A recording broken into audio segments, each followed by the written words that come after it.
17 लाख से भी ज़्यादा भारतीय हर साल हार्ट डिजीज़ के कारण मर जाते हैं। ये आंकड़ा 2.3 यानी कि 2.3 करोड़ हो जाएगा 2030 तक, डीएनए की माने तो। मेड लाइफ में छपी रिपोर्ट के हिसाब से 40% इंडियंस 55 साल की उम्र से पहला हार्ट अटैक या उसके सिम्टम्स झेल चुके होते हैं। ये आंकड़े काफ़ी डरावने हैं। तो आइए आज बात करते हैं हार्ट से रिलेटेड कुछ समस्याओं की, जिसको कि हम और आप आसानी से डील कर सकते हैं और इसका किस तरीके से बचाव किया जा सकता है। नमस्कार दोस्तों, मैं doctor Chanchal Singh from June physiotherapy आपका स्वागत करता हूं। आज हम डिस्कस करेंगे हार्ट से रिलेटेड प्रिवेंटिव मेजर हम क्या क्या ले सकते हैं। कुछ हार्ट के रिलेटेड समस्याओं को जानने की भी कोशिश करेंगे, उनके कारण क्या हैं, क्या रिस्क फैक्टर हैं और उनको कैसे अवॉइड किया जा सकता है। और अंत में कुछ एक्सरसाइजेज जो आप यूज़ कर सकते हैं, अपने लाइफस्टाइल में इंक्लूड कर सकते हैं ताकि आप इन बीमारियों से बचे रहें। आज 29 सितंबर है। आज के दिन वर्ल्ड हार्ट डे मनाया जाता है। तो आप जानते हैं कि 80% हार्ट अटैक्स प्रिवेंटेबल है, यानी कि 80% जो हार्ट अटैक से डेथ होती हैं वो कम्प्लीटली प्रिवेंटेबल है। बस हमें समझना है कि क्या क्या हमें चेंजेस करने हैं और क्या क्या उपाय हम खुद को बचाने के लिए कर सकते हैं। इसके लिए सबसे इम्पॉर्टेंट है कि हार्ट अटैक होता क्या है और इसके क्या कारण होते हैं। इसके कुछ रिस्क फैक्टर्स हैं। जो इम्पॉर्टेंट रिस्क फैक्टर्स हैं, आप किसी भी बीमारी को ले लीजिए हार्ट से रिलेटेड, क्योंकि हार्ट को हम अकेले ट्रीट नहीं करते, हम इसको कार्डियोवैस्कुलर डिजीज़ बोलते हैं। यानी कि हार्ट और उसके आसपास में जो नसें सप्लाई करती हैं ब्लड को, उन सब की बीमारियों के कारण भी हार्ट अटैक आ सकता है। तो इसको स्टैंड अलोन ट्रीट करना या स्टैंड अलोन समझना काफ़ी मुश्किल होगा। तो जब हम बात करते हैं तो इम्पॉर्टेंट सबसे ज़रूरी चीज़ आती है कि हाई ब्लड प्रेशर। जब भी ब्लड प्रेशर काफ़ी ज़्यादा होता है तो आप एक रिस्क पे होते हैं कि आपको हार्ट अटैक या हार्ट से रिलेटेड बीमारियां हो सकती हैं। दूसरा है स्मोकिंग। स्मोकिंग सिर्फ हार्ट ही नहीं, काफ़ी अलग सिस्टमिक प्रॉब्लम्स भी क्रिएट करता है। और तीसरा है इनएक्टिविटी। हमारी जो एक्टिविटी है, हमारा लाइफस्टाइल क्या है, हम काफ़ी कम चलते हैं, कम दौड़ धूप करते हैं, या एक्टिविटी हमारी सेडेंटरी लाइफस्टाइल के कारण काफ़ी नेग्लिजिबल है। अगर आप डायबिटिक हैं तो कोई भी सिस्टमिक इलनेस आपके शरीर में होगी, डायबिटीज उसको और एग्रेवेट कर सकती है। तो हार्ट अटैक में भी ये लागू होता है। Next is high cholesterol levels. अगर आपके शरीर में हाई कोलेस्ट्रॉल लेवल्स है तो ये खून के अंदर, नसों के अंदर कत्थे बन सकते हैं, प्लाक्स बन सकते हैं, जिसको हम प्लाक्स बोलते हैं। तो ये आर्थरोस्क्लेरोसिस कर सकता है, जिससे कि ब्लड सप्लाई, खुद हार्ट की ब्लड सप्लाई कट ऑफ या कम हो सकती है। इसके अलावा है ओबेसिटी, यानी कि मोटापा। अगर आप ज़्यादा वेट कैरी करते हैं तो आप ज़्यादा रिस्क पे हैं। इसके अलावा कुछ जनरल फैक्टर्स भी होते हैं, जैसे कि जब एज बढ़ती है तो आप ज़्यादा रिस्क पे ऑब्वियसली होते हैं। व्हेन यू आर 55+ तो आपकी एज के कारण भी आप ज़्यादा रिस्क पे होते हैं। फीमेल्स में मेल्स के बजाय कम पाया जाता है। Next is diet. अगर आप high fatty diet, cholesterol rich diet लेते हैं या फिर आप ज़्यादा शुगर कंटेंट लेते हैं तो you are at risk. Next is alcohol.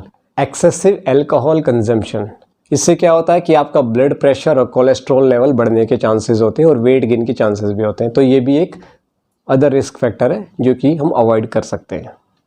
कुछ मेजर 4 कंडीशंस है जो इंडिया में ज़्यादा पाई जाती हैं। सबसे पहला आता है coronary artery disease. Coronary arteries वो आर्टरीज़ होती हैं, यानी कि वो नसों की धमनियाँ होती हैं जो हार्ट को ही ब्लड सप्लाई देती हैं। मेनली 3 होती हैं। तो जब हार्ट को खुद ही ब्लड नहीं मिलेगा तो उसके जो सेल्स हैं, जो मसल्स हैं, वो they will die, right, without oxygen. तो ये उसकी एफिशिएंसी को घटा देंगे, वो ब्लड पंप नहीं कर पाएगा और इससे हार्ट अटैक के चांसेस बढ़ जाएंगे। इसके कारण वही होते हैं, डायबिटीज़ हो गया, हाइपरटेंशन हो गया, आपका जेनेटिक फैक्टर्स भी हो सकते हैं काफ़ी हद तक, हाई कोलेस्ट्रॉल लेवल्स। तो ये नसों को ब्लॉक कर देंगे और आपकी आर्टरीज़ के अंदर ब्लड सप्लाई रिस्ट्रिक्ट हो जाएगी।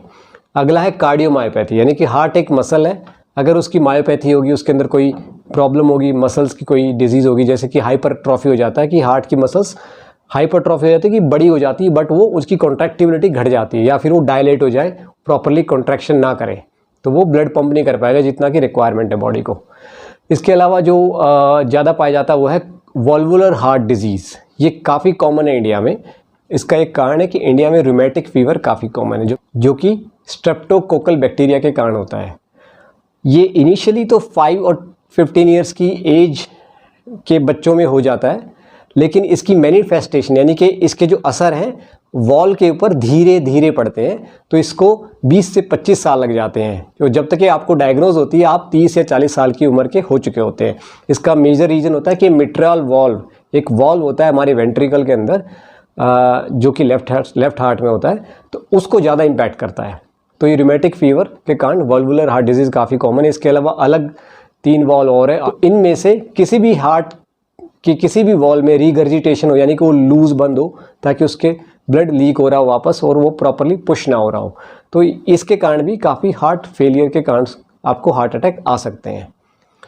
नेक्स्ट वन है एंजाइना, यानी कि चेस्ट डिस्कम्फर्ट। तो ये चेस्ट डिस्कम्फर्ट किसी भी हार्ट अटैक केस में आपको फील होता है। तो हम इसको एक थोड़ा समझ लेते हैं कि किस टाइप का पेन होता है।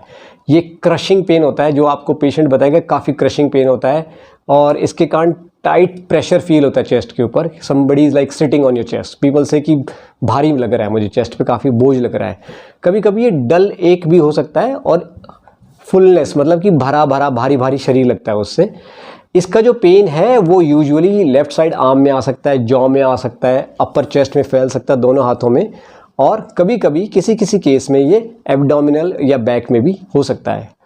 तो इसके अंदर क्या होता है कि यू विल फील डिज़ी, मतलब आपको चक्कर भी आ सकता है, लाइट हेडेडनेस की हल्का शरीर में ऐसा लगेगा कि कुछ जान नहीं बची है, काफ़ी नौजिया और फटीग हो जाएगी, आपको वीकनेस लगेगी काफ़ी। लेकिन फीमेल्स के अंदर ये सिम्टम्स कुछ अलग हो सकते हैं। अगर आप हाईली डायबिटिक है तो आपको साइलेंट हार्ट अटैक जिसको बोलते हैं, क्योंकि आपकी जो पेन कैरी करने की क्षमता होती है वो नहीं रहती है डायबिटिक पेशेंट्स में, तो उसको साइलेंट हार्ट अटैक भी हो सकता है। फीमेल्स के अंदर सिम्टम्स थोड़े अलग हो सकते हैं, उनको माइल्ड डिस्कम्फर्ट हो सकता है, नेक में, एब्डोमेन में या बैक में पेन हो सकता है, और उनको ज़्यादातर अनएक्सप्लेन्ड एंग्जाइटी, जिसको कहते हैं, कुछ समझ में नहीं आ रहा लेकिन घबराहट रहती है, किस कारण है वो समझ में नहीं आ रहा उनको, मतलब वो बता नहीं पाएंगे आपको, घबराहट सी महसूस होती है। और कोल्ड स्वेट, जिसको बोलते हैं कि घबराहट के कारण अचानक से ज़्यादा पसीना आ जाता है, उसका कोई एक्सप्लेन रीज़न नहीं होता कि ना तो वो एक्टिविटी कर रहे हैं कोई, फिर भी वो अचानक से पेन ज़्यादा आ रहा है।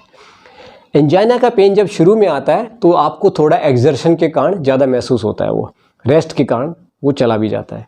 लेकिन जब डिजीज़ सीवियर हो जाती है, प्रोग्रेसिव हो जाती है, तो वो रेस्ट पे भी आने लग जाता है। ये सिम्टम रेस्ट में भी आपको हल्के हल्के लगने लगेंगे कि कुछ डिस्कम्फर्ट है आपकी चेस्ट के अंदर।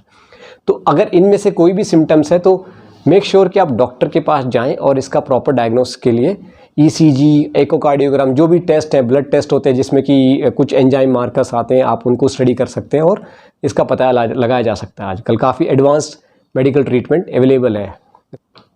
तो अब बात करते हैं इसकी ट्रीटमेंट के लिए। अगर कोरोनरी आर्टरी डिजीज़ है आपको, या कोई ब्लॉकेज है कोरोनरी आर्टरी में, तो इसके लिए एंजियोप्लास्टी, बैलून एंजियोप्लास्टी जिसको बोलते हैं, वो करी जा सकती है। उसके अंदर कई बार हमें स्टंट भी लगाया जा सकता है। अगर डिजीज़ फिर भी कंट्रोल नहीं हो रही है, क्योंकि कोरोनरी आर्टरी डिजीज़ सबसे ज़्यादा कॉमन है, फिर भी कंट्रोल नहीं हो रही, तो उसको कोरोनरी बाईपास सर्जरी भी की जाती है। इसके अलावा हम बात करेंगे जो हम अपने लेवल पे कर सकते हैं, आप और हम मिलके क्या कर सकते हैं इसके लिए, क्योंकि डॉक्टर अपनी medicine, aspirin, low dose aspirin जो चलाते हैं, नाइट्रोग्लाइसरीन जो कि ब्लड वेसल्स को डायलेट रखती है, वो सब अपनी जगह पे है, और उसके लिए डॉक्टर, इंटरवेंशन कार्डियोलॉजिस्ट अवेलेबल है। लेकिन हम और आप क्या कर सकते हैं उसके बारे में जानते हैं। तो कुछ स्टेप्स हैं, आई थिंक 7 और 8 स्टेप्स आप नोट कर लीजिए, तो आप ले सकते हैं इसको डील करने के लिए प्लान पे। तो पहली चीज़ है, ईट अ हार्ट हेल्दी डाइट, जिसके अंदर की शुगर कंटेंट कम हो, लिपिड्स कम हो, सोडियम लिमिटेड हो, सैचुरेटेड फैट कम हो, एडिड शुगर ना हो, और फाइबर रिच डाइट हो, मतलब उसके अंदर काफ़ी वेजिटेबल्स हों और होल ग्रेन्स हों। आप रेड मीट की बजाय चिकन और फिश ले सकते हैं अगर आप नॉन वेज खाते हैं तो ये सबसे इम्पॉर्टेंट चीज़ है जो आप अपने किचन से ही शुरू कर सकते हैं। नेक्स्ट इज़ गेट एक्टिव, यानी कि आप up to 150 minutes of moderate intensity exercise करिए। ब्रिस्क वॉकिंग हो सकती है, जॉगिंग हो सकती है, साइकिलिंग हो सकती है, या फिर 75 मिनट्स की विग्रस इंटेंसिटी एक्टिविटी आप कर सकते हैं। इसके बारे में हम बाद में डिस्कस करेंगे, इसको काफ़ी एक्सप्लेन करके बताएंगे आपको। नेक्स्ट इज़ हमेशा अपना ब्लड शुगर कंट्रोल में रखें। अगर आपको ब्लड शुगर डायग्नोज है तो मेडिसिन के साथ उसको कंट्रोल में रखें, क्योंकि अगर आप उसको 100 के आसपास रखते हैं तो ये बेस्ट है आपके लिए। इससे आप हाई रिस्क ग्रुप में होकर भी इससे बचे रहेंगे। उसके बाद है वॉच और कोलेस्ट्रॉल लेवल्स। तो रेगुलर चेकअप कराइए, आपका जो टोटल कोलेस्ट्रॉल है वो 200 mg/dl से ज़्यादा ना जाए, उसको आपको कंट्रोल या चेक में रखना है। Next is maintain a healthy weight. अगर आप ओबीज हैं, काफ़ी ज़्यादा वेट कैरी करते हैं, तो मेक श्योर कि जो आपका BMI है वो लेस देन 25 हो। Next is monitor the blood pressure. तो रेगुलरली अपना BP को चेक करिए, इसको 120/80 मिलीमीटर ऑफ मरकरी के आसपास रखिए। इसका ज़्यादा फ्लक्चुएट होना आपके लिए ख़तरनाक है। और next you can say is live a smoke free life, quit smoking. This is very very important because इसके कारण सिर्फ हार्ट ही नहीं, लंग्स और अदर सिस्टमिक बीमारियां भी आपको हो सकती हैं। तो ये कुछ पैरामीटर्स हैं जो आप फॉलो कर सकते हैं as a preventive measure to avoid heart ailments. तो आइए अब बात करते हैं एक्सरसाइज प्रिस्क्रिप्शन, जो कि इस वीडियो का सबसे इंपॉर्टेंट पार्ट है। एज अ फिजियोथेरेपिस्ट मेरे लिए सबसे इंपॉर्टेंट पार्ट है जो कि आपको मुझे बताना है।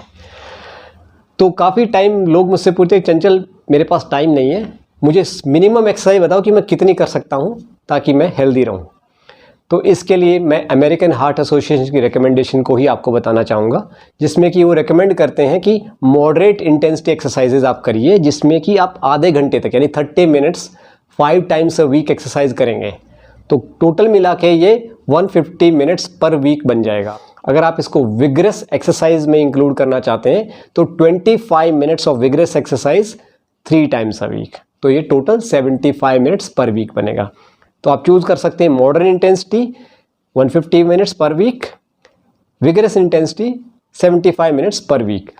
अभी जानना ही ज़रूरी है कि मॉडरेट और विग्रेस होता क्या है। तो विग्रेस की डेफिनेशन है 8 to 9 kilometres of pace per hour, 70 to 85% of a target heart rate. जब मॉडरेट एक्सरसाइज की बात करेंगे तो any walking which is 3 to 6 kilometre per hour की स्पीड से हो फॉर हाफ एन आवर।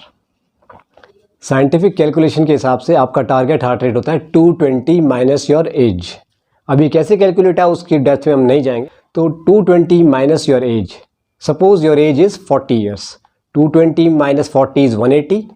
तो अगर आप मॉडरेट एक्सरसाइज कर रहे हैं तो आपका हार्ट रेट 50 to 70% ऑफ 180 होगा, यानी कि 90 to 126 बीट्स पर मिनट जो आपका हार्ट रेट होगा। अगर आप विग्रेस एक्टिविटी चूज़ करते हैं जिसको कि आप 3 टाइम्स अ वीक करेंगे 25 मिनट्स के लिए, तो आपका हार्ट रेट होगा 126 से 153 के आसपास। तो ये एक सिंपल सी कैलकुलेशन का एक एग्जांपल मैंने आपको दिया। आप इसको 220 माइनस योर करंट एज करिए और उसके हिसाब से आप एक्टिविटी करिए।